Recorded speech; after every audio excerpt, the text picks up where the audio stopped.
আমরা আগের দিন ক্লাসে আলোচনা করেছিলাম প্রাচীন প্রস্তর যুগ নিয়ে। আজকে আমরা আলোচনা করছি মধ্যপ্রস্তর যুগ নিয়ে।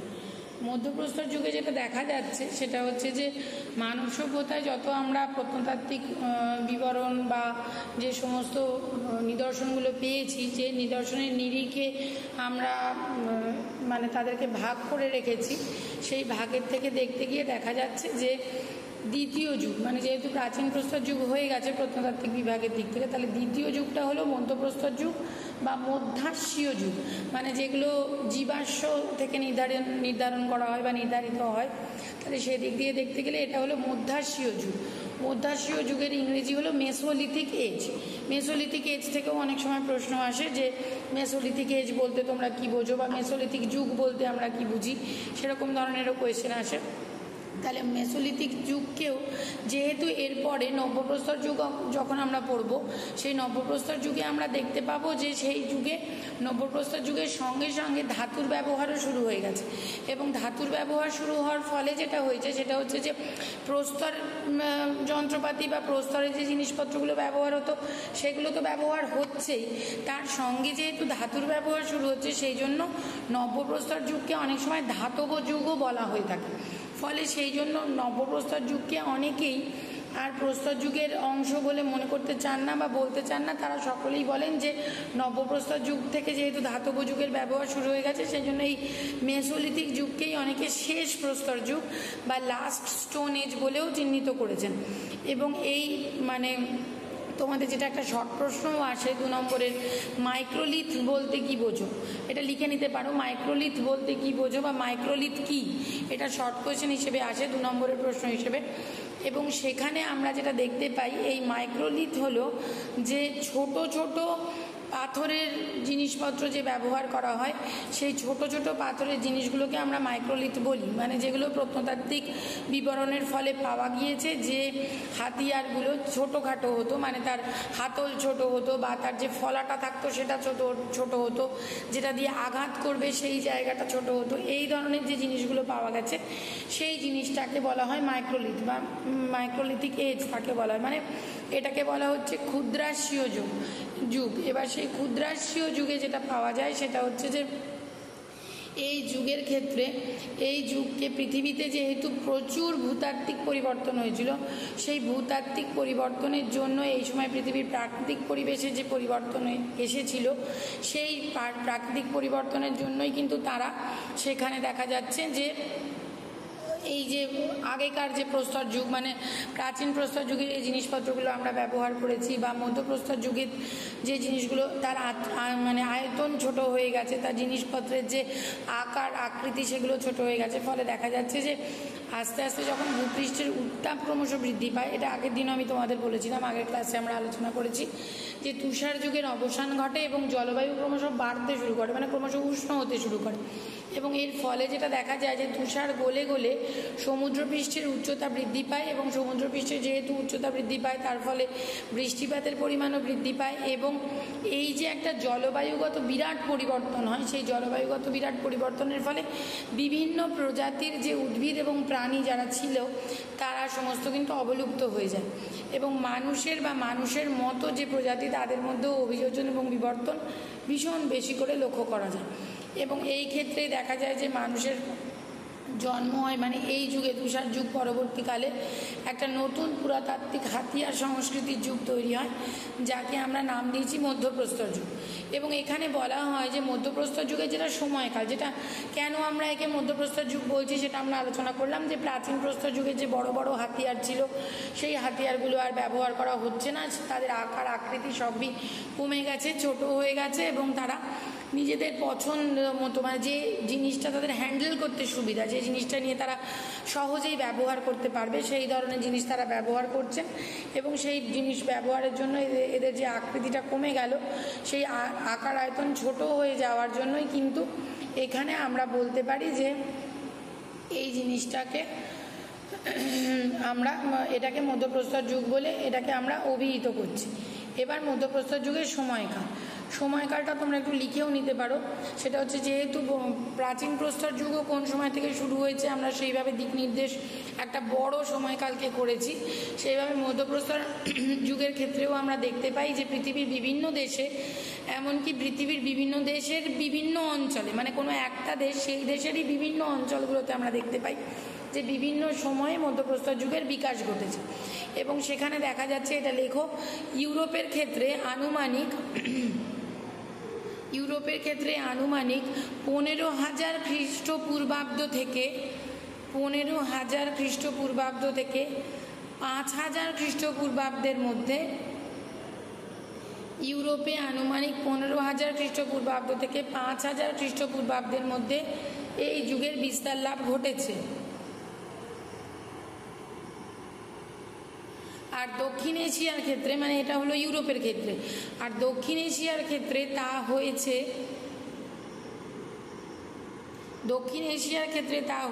20,000 খ্রিস্টপূর্বাব্দ থেকে 8,000 খ্রিস্টপূর্বাব্দ পর্যন্ত সময়কাল নাগাদ। 20,000 খ্রিস্টপূর্বাব্দ থেকে 8,000 খ্রিস্টপূর্বাব্দ পর্যন্ত সময়কাল নাগাদ। এবং ভারতের ক্ষেত্রে এটা দেখা যাচ্ছে যে খ্রিস্টপূর্ব 12 সহস্রাব্দ।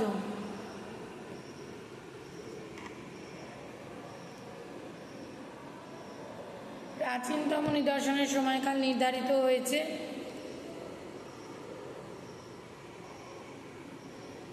12 সহস্রাব্দ।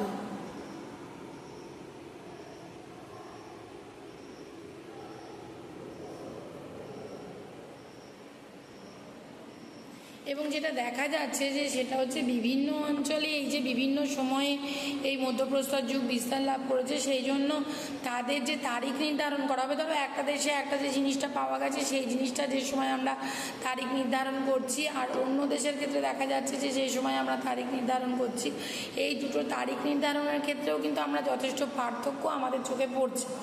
এবং এই পার্থক্য মানে সেটাকে সঠিকভাবে নিরূপণ করার জন্য যে রেডিও কার্বন ডেটিং পদ্ধতি অনুসরণ করা হয়, তোমাদের এখান থেকেও প্রশ্ন আসে যে রেডিও কার্বন ডেটিং পদ্ধতিটি কী, সেটাও শর্ট প্রশ্ন হিসেবে আসতে পারে যে রেডিও কার্বন ডেটিং পদ্ধতিটি কী।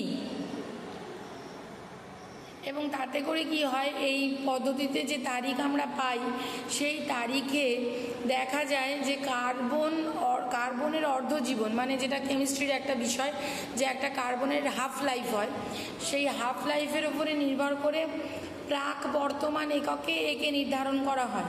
এবং কার্বন ডেটিংটা একটা সায়েন্টিফিক পদ্ধতি, যে পদ্ধতির মধ্যে দিয়ে হাফ কার্বন পদ্ধতিতে এর এই প্রাক বর্তমান এককের তারিখ নির্ণয় করা হয়। এই একক থেকে অনেক সময় দেখা যায় যে আমাদের যে বছরের হিসেব, আমরা যে বছরের হিসেবে ধরো 20,000 খ্রিস্টপূর্বাব্দ বলছি, বা এখন যে আমরা 21 শতকে দাঁড়িয়ে আছি, এই ধরনের তারিখে মানে সালে যে তাদেরকে নিয়ে আসতে হবে, সেই কার্বন ডেটিংয়ের ফলে যে তারিখটা পাওয়া যাচ্ছে সেই তারিখটাকে যে আমাদের সালের হিসেবে নিয়ে আসতে হবে, সেই রূপান্তরের ক্ষেত্রে মানে এই কার্বন ডেটিং পদ্ধতিতে যে বর্ষপঞ্জি মানে যেটা পাওয়া যায় প্রাক বর্তমান এককে, সেখান থেকে যে বর্ষপঞ্জির তারিখে আমাদের নিয়ে আসতে হয়, সেখানে দেখা যায় অধিকাংশ সময়ই একটা ডিফারেন্স হয়ে যায়। মানে এই যেহেতু আমি বারবার তোমাদেরকে বলছি যে একটা বিষয় যেটা আমরা প্রত্নতাত্ত্বিক পদ্ধতির মাধ্যমে আমরা আবিষ্কার করেছি, এবং সেই পদ্ধতিটাকে যখন সেটার থেকে বিভিন্ন রকমের বিভিন্নতা সৃষ্টি হচ্ছে, সেটা যখন ডেটটা একই দেশে একই মানে পার্শ্ববর্তী অঞ্চলগুলোতে দেখা যাচ্ছে যে তাদের সময়টা ডিফার করে যাচ্ছে, সেই সময় দেখা যায় যে আনুমানিকভাবে একটি মোটের উপর সময়সীমা এইভাবে নির্ধারণ করা সম্ভব হয়েছে।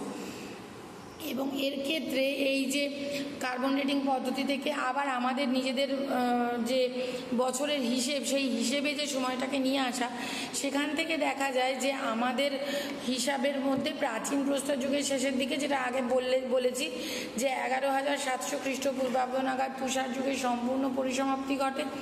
এবং তখন পৃথিবীর উষ্ণতা বৃদ্ধি কী কারণে হয়েছিল সেই নিয়েও যথেষ্ট মতপার্থক্য আছে। এবং তখন বলা হয়, যেহেতু বললাম যেটা, যে সমুদ্র পৃষ্ঠে জলের পরিমাণটা অনেকটাই বেড়ে গিয়েছিল, বৃষ্টিপাতের পরিমাণ বেড়ে গিয়েছিল, ফলে যেটা আমাদের বলা হয় যে মহাপ্লাবন হয়েছিল। দেখবে পুরাণের কাহিনীতে বলা হয় যে, বা নোয়ার কথা বলা হয় আমাদের খ্রিস্টান ধর্মের ক্ষেত্রে, যে তারা বলেন যে এমন মহাপ্লাবন হয়েছিল, সেই মহাপ্লাবনের ফলে এই মানে পুরো একটা ওলটপালট হয়ে যায়, এবং সেই ওলটপালটের কারণেই কিন্তু পরিবেশে এত ব্যাপক পরিবর্তন আসে, যে পরিবর্তনের কারণে আমাদের তখনকার যে সমস্ত জীবজন্তুরা বেঁচে ছিল তাদের অনেকেই তাদের অস্তিত্ব রক্ষা করতে পারে না, এবং তারা অস্তিত্ব রক্ষা করতে না পারার কারণে তারা পৃথিবী থেকে বিলুপ্ত হয়ে যায়।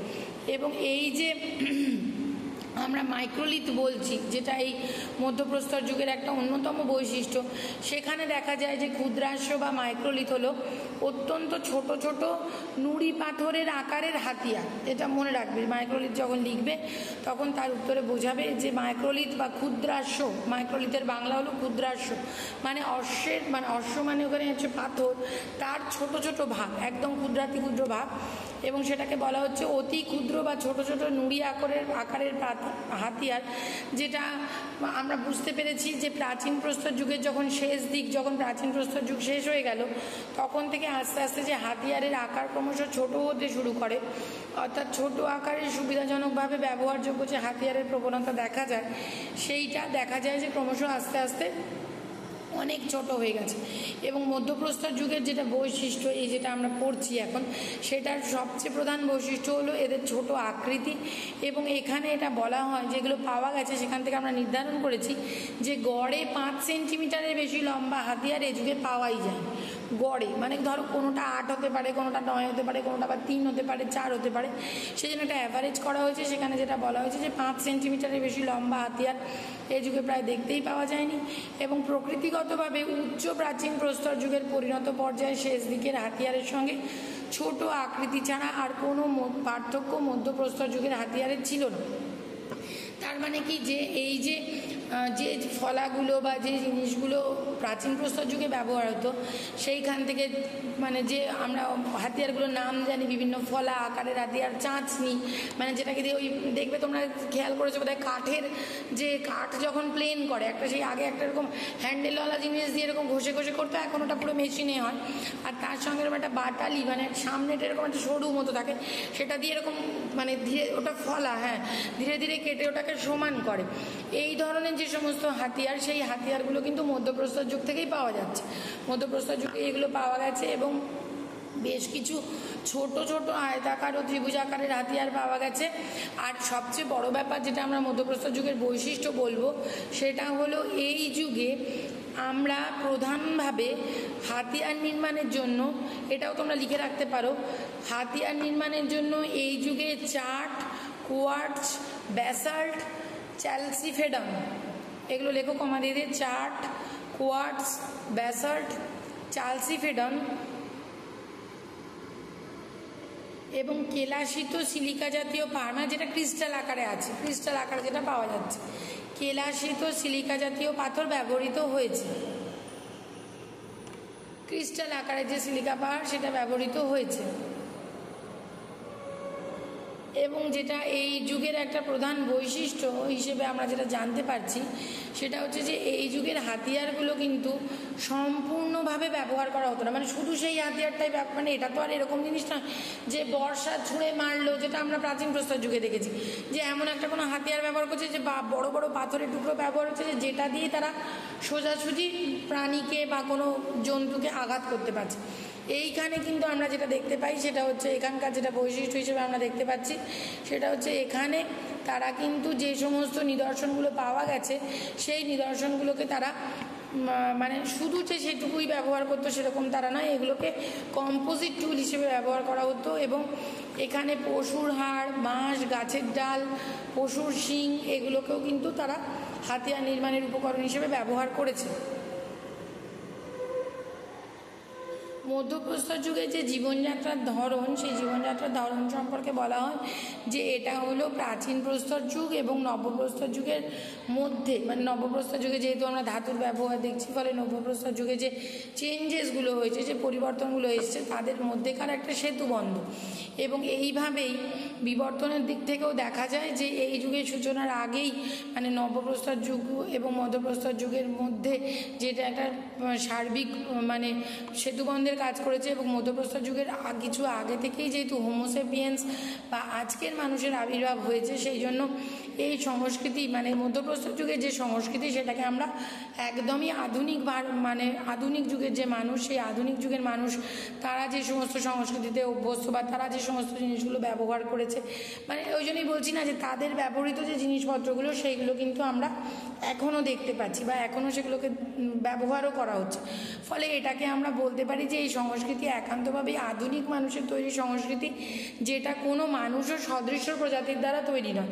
মানে যেটা আমরা আগের দিনে আলোচনা করছিলাম যে হোমো ইরেকটাস বা তারপরে যে হোমোস্যাপিয়েন্স এলো, ফলে এই যে মানুষের বিবর্তনের যে পথ চলা মানে বিবর্তনের যে ইতিহাস, সেই ইতিহাসের মধ্যে কিন্তু আমরা বলতে পারি যে আধুনিক মানুষ যবে থেকে এসেছে বা তারা যবে থেকে তাদের সূচনা করেছে সংস্কৃতি, সেই সংস্কৃতির সূচনা কিন্তু ভীষণভাবে এই মধ্যপ্রস্তর যুগের দ্বারা প্রভাবিত, এবং মধ্যপ্রস্তর যুগকেই আমরা বলতে পারি যে আধুনিক যে মানুষের জীবনযাপন প্রণালী সেটা তারা মধ্যপ্রস্তর যুগ থেকেই শুরু করেছে।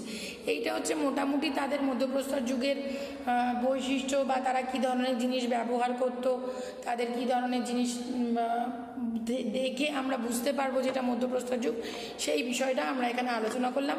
এর পরবর্তী যে জিনিসগুলো, যে বৈশিষ্ট্যগুলো আরও আছে বা তাদের অন্যান্য জিনিসগুলো, এগুলো আমরা নেক্সট ক্লাসের দিন করব।